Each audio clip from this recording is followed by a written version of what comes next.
Good afternoon. My name is Dr. Robert Fernandez. I'm a chiropractor.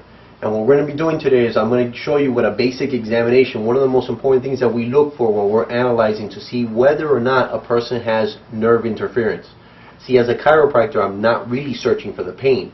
Pain is simply the alarm. If your oil light on your car turns on, that is not the problem. You're not going to go and buy a can of spray paint and cover up that oil light.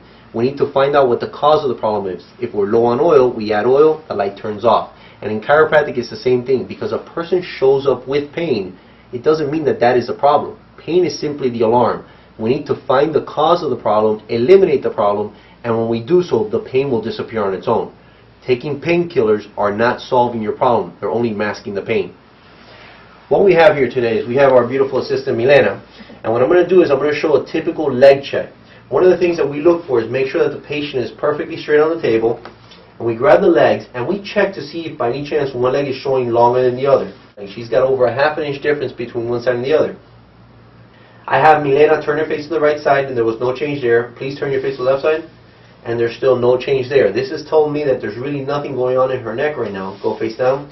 And what I'll do is I'll take the legs and I'm going to go over to the second position. Now what I am finding now is the leg that was short, which was the right leg, has actually now become long. Almost a ½ inch long. So I know that she doesn't truly have a short leg. If she did, there's no way it's going to grow just because I bent it. So what we're going to try to find out is what can possibly create enough confusion in the body that it can cause one leg to appear shorter than the other. And the answer is actually pretty simple. If you think about your arm, if we were to move our arm, if we closed our eyes and we moved our arm, we know exactly what that arm is doing even though we're not looking at it.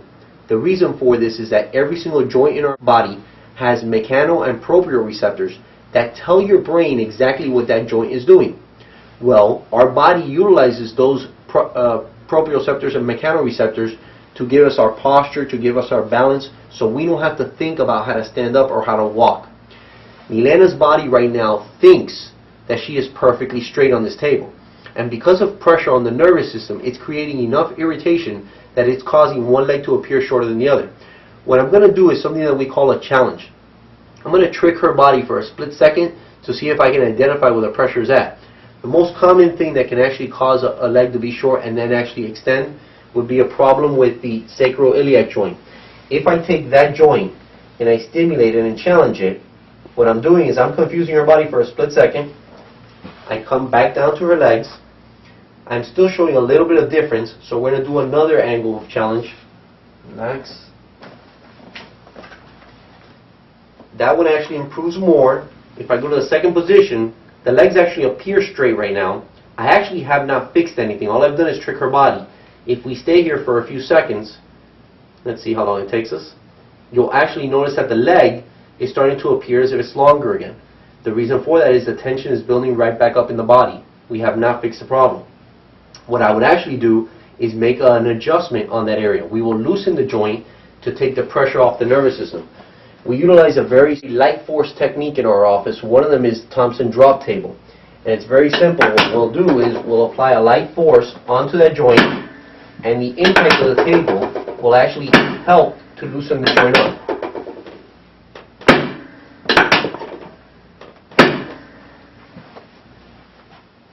Now, the difference from the adjustment to the challenge is that I can stay here the rest of the day. These legs should not change.